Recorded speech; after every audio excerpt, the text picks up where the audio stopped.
ಸ್ನಾನ ಮಾಡಿದ್ರಂತೂ ಯಾವುದೋ ಜನ್ಮದ ಪುಣ್ಯ ನಾವು ಅಂತ ಭಾವಿಸ್ತೇವೆ. ಈ 144 ವರ್ಷ ಕುಂಭಮೇಳದಲ್ಲಿ ನಾವು ಸ್ನಾನ ಮಾಡೋದ್ರಿಂದ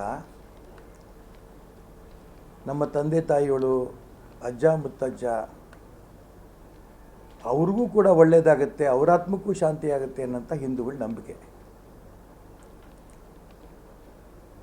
ಇಷ್ಟು ಕೀಳು ಮಟ್ಟಕ್ಕೆ ಮಲ್ಲಿಕಾರ್ಜುನ ಖರ್ಗೆ ಅವರು ಇಳಿತಾರೆ ಅಂತ ನಾನು ಅಂದ್ಕೊಂಡಿರಲಿಲ್ಲ. ತಕ್ಷಣ ಇಡೀ ಪ್ರಪಂಚದ ಹಿಂದೂಗಳ ಕ್ಷಮೆ ಕೇಳಲಿ ಅವರು. ಇಲ್ಲ ಅಂತಂದರೆ ದೇಶದಲ್ಲಿ ದಂಗೆಗಳಾದರೆ ಯಾರು ಜವಾಬ್ದಾರರು?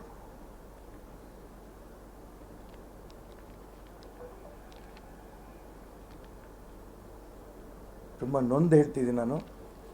ನನ್ನ ರೂಪದಲ್ಲೇ ಇಡೀ ದೇಶದ ಪ್ರಪಂಚದ ಹಿಂದೂಗಳು ನೊಂದಿದ್ದಾರೆ. ಅವರೆಲ್ಲರೂ ಕೂಡ ಮಾನ್ಯ ಮಲ್ಲಿಕಾರ್ಜುನ ಖರ್ಗೆ ಅವ್ರಿಗೆ ಕ್ಷಮೆ ಕೇಳಬೇಕು ಅಂತ ಈ ಸಂದರ್ಭದಲ್ಲಿ ಒತ್ತಾಯ ಮಾಡ್ತೀನಿ. ಏನು ಹೇಳಬೇಕು ನಂಗೆ ತೋಚಲ್ಲ. ನಾನು ಮಾನ್ಯ ಮುಖ್ಯಮಂತ್ರಿಗಳು ಪ್ರಾರ್ಥನೆ ಮಾಡ್ತೇನೆ, ನೀವು ಪರಮೇಶ್ವರ್ ಅವರು, ಉಪಮುಖ್ಯಮಂತ್ರಿಗಳು, ಜಮೀರ್ ಅಹಮದ್ ಅವರು ಹೊನ್ನಾವರಕ್ಕೆ ಒಂದ್ಸರಿ ಹೋಗ್ಬಿಟ್ಟು ಬನ್ನಿ. ನಿಮ್ಮ ಪೊಲೀಸ್ ಇಲಾಖೆಯವರೇ ಏನು ರಿಪೋರ್ಟ್ ಕೊಡ್ತಾರೆ ತಿಳ್ಕೊಳ್ಳಿ. ಹೊನ್ನಾವರದಲ್ಲಿ ನಡೆದಂಥ ಒಂದು ಘಟನೆ ಒಂದು ಪತ್ರಿಕೆಯಲ್ಲಿ ಬಂದಿದೆ. ರಾಜ್ಯದ ಇನ್ನೆಲ್ಲೆಲ್ಲಿ ಈ ರೀತಿ ನಡೀತಾ ಇರ್ಬೋದು. ಇದರಿಂದ ಎಷ್ಟು ಗ್ಯಾಂಗ್ಗಳಿದೆ.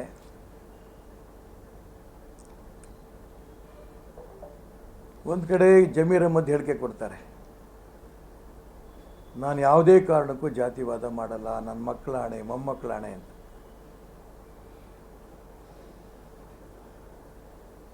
ಇನ್ನೊಂದು ಕಡೆ ಮಲ್ಲಿಕಾರ್ಜುನ ಖರ್ಗೆ ಅವರು ಕುಂಭಮೇಳಕ್ಕೆ ಹೋಗಿ ಸ್ನಾನ ಮಾಡಿದ್ರೆ ಬಡವರ ಹೊಟ್ಟೆ ತುಂಬತ್ತಾ ಅಂತ ಕೇಳ್ತಾರೆ. ಇದು ನಾನು ಎಲ್ಲ ಮುಸಲ್ಮಾನರಿಗೂ ಟೀಕೆ ಮಾಡ್ತಿಲ್ಲ. ಹಿಂದೂ ಸಮಾಜವನ್ನು ಅಪಮಾನ ಮಾಡಬೇಕು,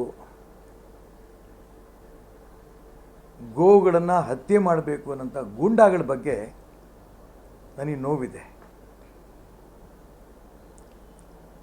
ಅವ್ರಿಗೆ ಕುಮ್ಮಕ್ಕಿದು, ನೀವೇನು ಬೇಕಾದ್ರೂ ಮಾಡ್ಕೊಳ್ಳಿ, ನಮ್ಮ ಸರ್ಕಾರ ಇದೆ ನಿಮಗೆ ರಕ್ಷಣೆ ಮಾಡೋದಕ್ಕೆ.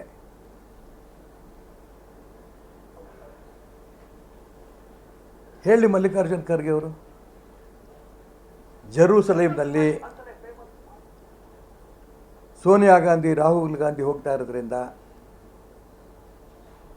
ಆ ಕ್ರಿಶ್ಚಿಯನ್ರು ಪುಣ್ಯಕ್ಷೇತ್ರಕ್ಕೆ ಹೋಗೋದ್ರಿಂದ ಕ್ರಿಶ್ಚಿಯನ್ರು ಹೊಟ್ಟೆ ತುಂಬುತ್ತಾ? ಹೇಳಿ ಧೈರ್ಯ ಇದ್ದರೆ.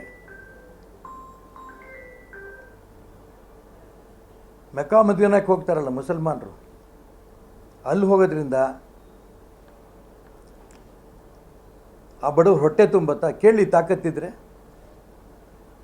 ಹಿಂದೂ ಸಮಾಜ ಹೇಗಿದ್ದರೂ ಸುಮ್ಮನೆ ಇರುತ್ತೆ ಅಂತ ಅಂದ್ಕೊಂಡು ಬಾಯಿ ಬಂದಂಗೆ ಮಾತಾಡಿದ್ರೆ ಇದು ಒಳ್ಳೆಯದಲ್ಲ.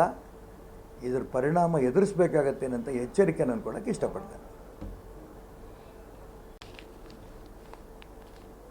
ಕಡಿಯುವ ಮುನ್ನ ಫೋಟೋ ತೆಗೆಯುತ್ತಿದ್ದ ಹೊನ್ನಾವರದ ಗಬ್ಬದ ಹಸು ಹಂತಕರು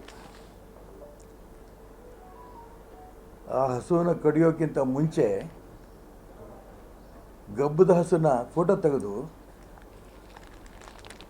ಆ ಹಸುವ ಚಿತ್ರವನ್ನು ವಾಟ್ಸಪ್ ಮುಖಾಂತರ ಯಾರು ಗಬ್ಬದ ಹಸು ಬೇಕು ಅಂತ ಬೇಡಿಕೆ ಇಟ್ಟಿರ್ತಾರೋ ಅವರಿಗೆ ವಾಟ್ಸಪ್ ಮುಖಾಂತರ ಆ ಚಿತ್ರ ಕಳಿಸ್ತಾರೆ. ಆ ಮಾಂಸದ ಚಿತ್ರ ರವಾನೆ ಮಾಡ್ತಾರೆ. ಅದಾದ ನಂತರ ಅವ್ರ ಬೇಡಿಕೆ ಎಷ್ಟಿದೆಯೋ ಅಷ್ಟನ್ನು ಕಳಿಸ್ಕೊಡ್ತಾರೆ. ಇದು ಹೊನ್ನಾವರದಲ್ಲಿ ಪೊಲೀಸ್ ಇಲಾಖೆನೇ ಹಿಡಿದಿರೋಂಥ ಒಂದು ಕೇಸು. ಇದು ಗಬ್ಬದ ಹಸು, ಗೋವನ್ನು ನಾವು ತಾಯಿ ಅಂತ ಪೂಜೆ ಮಾಡ್ತೀವಿ ಹಿಂದೂಗಳು.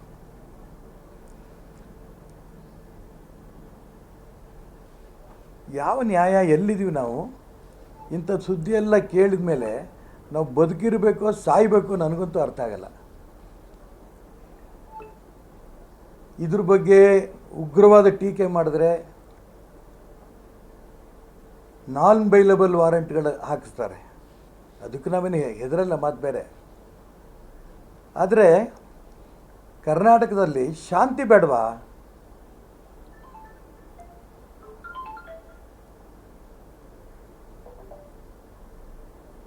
ಹದಿನೈದು ದಿನದ ಕೆಳಗೆ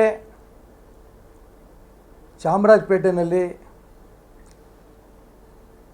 ಕೊಟ್ಟಿಗೆಯಲ್ಲಿದ್ದಂಥ 3 ಹಸುಗಳ ಕೆಚ್ಚಲು ಕೊಯ್ತಾರೆ, ಕತ್ತಿ ಹಿಡ್ಕೊಂಡು ಹಸು ಕಾಲಿಗೆ ಹೊಡಿತಾರೆ.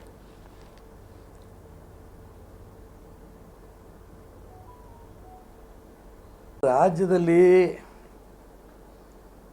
ಸರ್ಕಾರವೇ ಸತ್ತೋಗಿದೆ. ಯಾವ ಆ್ಯಂಗಲಲ್ಲಿ ನೋಡ್ತೀರಾ? ಮೈಕ್ರೋ ಫೈನಾನ್ಸ್ಗಳು, ಸಾಲ, ಬಡ್ಡಿ, ಅದ್ರ ಮುಖಾಂತರ ಅನೇಕರು ಸಾಯ್ತಾ ಇದ್ದಾರೆ. ರೈತರು ಆತ್ಮಹತ್ಯೆಗಳು ಮಾಡ್ಕೋತಾ ಇದ್ದಾರೆ, ಕಾಂಟ್ರಾಕ್ಟರ್ಗಳು ಆತ್ಮಹತ್ಯೆ ಮಾಡ್ಕೋತಾ ಇದ್ದಾರೆ, ಹೆಣ್ಮಕ್ಳು ಆತ್ಮಹತ್ಯೆ ಮಾಡ್ಕೋತಾ ಇದ್ದಾರೆ. ಈ ಸರ್ಕಾರ ಒಂದು ರೀತಿಯ ನಮ್ಗೆ ಹೆಂಗಿದ್ರು ಓಟ್ ಕೊಟ್ಬಿಟ್ಟಿದ್ದಾರೆ, ಏನು ಬೇಕಾದ್ರೂ ನಾವು ಮಾಡ್ಕೋಬೋದು ಅನ್ನೋಂಥ ಒಂದು ಪ್ರಜಾಪ್ರಭುತ್ವ ವ್ಯವಸ್ಥೆಗೇ ಮಾರಕವಾಗಿ ನಡ್ಕೋತಾ ಇದೆ. ನೋಡೋಣ ಬರೋಂಥ ದಿನಗಳು ಏನೇನಾಗುತ್ತೆ ಅನ್ನೋದು. ನಮ್ಮ ರಾಜ್ಯದ ಇತಿಹಾಸದಲ್ಲಿ ಇಷ್ಟು ಕೆಟ್ಟ ಸರ್ಕಾರ ಯಾವುದೂ ಬಂದಿರಲಿಲ್ಲ. ಹಗರಣಗಳ ಮೇಲೆ ಹಗರಣ. ಇವತ್ತೊಂದು ಸಂತೋಷ ಸುದ್ದಿ ಅಂದರೆ ಶ್ರೀಮತಿ ಮುಖ್ಯಮಂತ್ರಿಗಳ ಮನೆಯವ್ರಿಗೆ ಸ್ವಲ್ಪ ನಿರಾಳ ಆಗಿದೆ ಅಂತ ಕೇಳಿ ಸಂತೋಷ ಆಯಿತು. ಯಾಕಂದರೆ ಆ ಹೆಣ್ಮಗಳು ಮುಗ್ಧ ಹೆಣ್ಮಗಳು. ಇವರೆಲ್ಲ ಹೋಗಿ ಸೈನ್ ಮಾಡೋದು ಮಾಡಿರ್ತಾರೆ ಅಷ್ಟೇ. ನನಗೆ ಭಯ ಇತ್ತು ಅವ್ರಿಗೂ ಎಲ್ಲಿ ತೊಂದರೆ ಆಗುತ್ತೋ ಅಂತ. ಸದ್ಯಕ್ಕೆ ನಿರಾಳ ಆಗಿದೆ, ಅದು ನಮಗೆಲ್ರಿಗೂ ನಿರಾಳ. ಎಲ್ಲಿದೆ ರೀ ಸರ್ಕಾರ?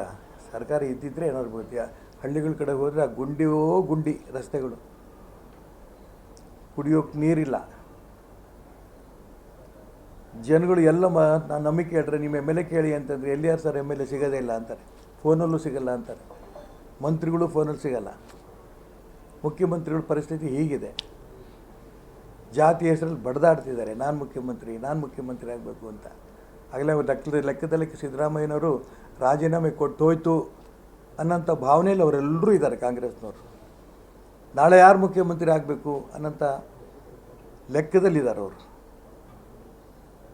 ಅನೇಕರು ವಿದೇಶಕ್ಕೆ ಕರ್ಕೊಂಡು ಹೋಗ್ತಿದ್ದಾರೆ, ಅನೇಕರು ಡಿನ್ನರ್ ಪಾರ್ಟಿಗಳು ಮಾಡಿಸ್ತಾ ಇದ್ದಾರೆ.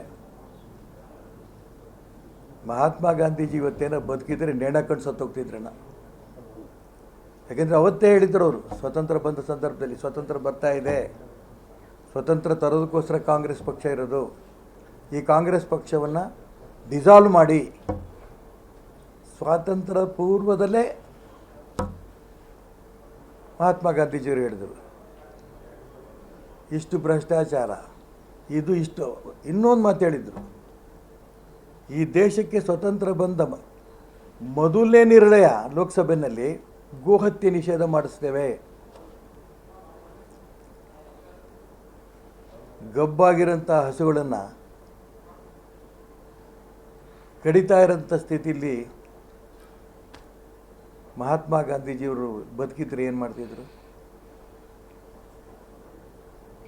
ಹಸುನ ಕೆಚ್ಚಲುಗಳನ್ನು 3 ಹಸು ಕೆಚ್ಚಲನ್ನು ಕಟ್ ಮಾಡಿ ಕಾಲಿಗೆ ಗಾಯ ಮಾಡ್ತಾಯಿದ್ರೆ ಗಾಂಧೀಜಿಯವರು ಏನು ಮಾಡ್ತಿದ್ರು? ಇವರೇನು ಗಾಂಧಿ, ಅಂಬೇಡ್ಕರ್ ಹೆಸರು ಹೇಳಿದ್ದೇ ಇದ್ದು ಆ ಹೆಸರುಗಳ ಮುಖಾಂತರ ಇವರು ರಾಜಕಾರಣ ಮಾಡಿಕೊಂಡು ಲೂಟಿ ಹೊಡಿತಾ ಇದ್ದಾರೆ. ಮಲ್ಲಿಕಾರ್ಜುನ್ ಖರ್ಗೆ ಪ್ರಶ್ನೆ ಕೇಳಲಿ ಅವರಿಗೆ, ತಲೆಗಿಲೆ ಕೆಟ್ಟಿದೆಯಾ ಖಾದರ್ ನಿನಗೆ, ನೀನು ಯಾಕೆ ಹೋಗಿದ್ದೆ ಅಂತ? ನೀನು ಹೋಗೋದ್ರಿಂದ ನಿಮ್ಮ ಕುಟುಂಬ ಹೋಗಿ ಬರೋದ್ರಿಂದ ಯಾರ್ದಾರು ಹೊಟ್ಟೆ ತುಂಬತ್ತಾ ಅಂತ ಮಲ್ಲಿಕಾರ್ಜುನ್ ಖರ್ಗೆ ಅವರು ಖಾದರ್ಗೆ ಕೇಳಲಿ. ಇಲ್ಲ, ಖಾದರ್ನ ಕಾಂಗ್ರೆಸ್ ಪಕ್ಷದಿಂದ ಡಿಸ್ಮಿಸ್ ಮಾಡಲಿ. ಮತ್ತು ಈ 40 ಕೋಟಿ ಜನ, ಯಾಕಂದರೆ ದೇಶದ 1/3 ಭಾಗ ಜನ ಅಲ್ಲಿ ಹೋಗಿ ಬರ್ತಾ ಇದ್ದಾರೆ ಕನಿಷ್ಠ. ಅಲ್ಲೇನು Congress B J P J D S ಏನೂ ಇಲ್ಲ, ಆ ಧರ್ಮ ಈ ಧರ್ಮ ಏನೂ ಇಲ್ಲ. ಹಾಗಾದರೆ ಕೋಟಿ ತೀರ್ಥ ಅಂಥ ಒಂದು ಜಾಗಕ್ಕೆ ಅಕಸ್ಮಾತ್ ಕಾಂಗ್ರೆಸ್ಗಳು ಯಾರು ಹೋಗಿದ್ದಾರೆ ನೋಡಿ, ಅವರೆಲ್ಲರನ್ನೂ ಸಸ್ಪೆಂಡ್ ಮಾಡಿಬಿಡ್ಲಿ, ಡಿಸ್ಮಿಸ್ ಮಾಡಲಿ. ಅವಾಗ ಇವರು AICC ಅಧ್ಯಕ್ಷರಾಗಿ ಹೆಂಗೆ ಉಳಿತಾರೋ ನೋಡೋಣ. ಬಾಯಿ ಬಂದಂಗೆ ಮಾತಾಡೋದಕ್ಕೆ ಮಲ್ಲಿಕಾರ್ಜುನ್ ಖರ್ಗೆ ಅವರು, ನಾನು ಭಾಳ ಕೆಟ್ಟ ಪದ ಬಳಸ್ಬೇಕು, ಬೇರೆಯವರಾಗಿದ್ದರೆ ಅವ್ರ ವಯಸ್ಸಿಲ್ಲ ಅಂದರೆ ಬೇರೆ ಪದ ಬಳಸ್ತಿದ್ದೆ ನಾನು, ಭಾಳ ಹಿರಿಯರವರು, ಅವ್ರ ಬಾಯಲ್ಲಿ ಇಂಥ ಪದಗಳು ಬರಬಾರ್ದು. ಈ ವಿಡಿಯೋ ನಿಮಗೆ ಇಷ್ಟವಾದಲ್ಲಿ ಲೈಕ್ ಮಾಡಿ, ಶೇರ್ ಮಾಡಿ, ಸಬ್ಸ್ಕ್ರೈಬ್ ಮಾಡಿ.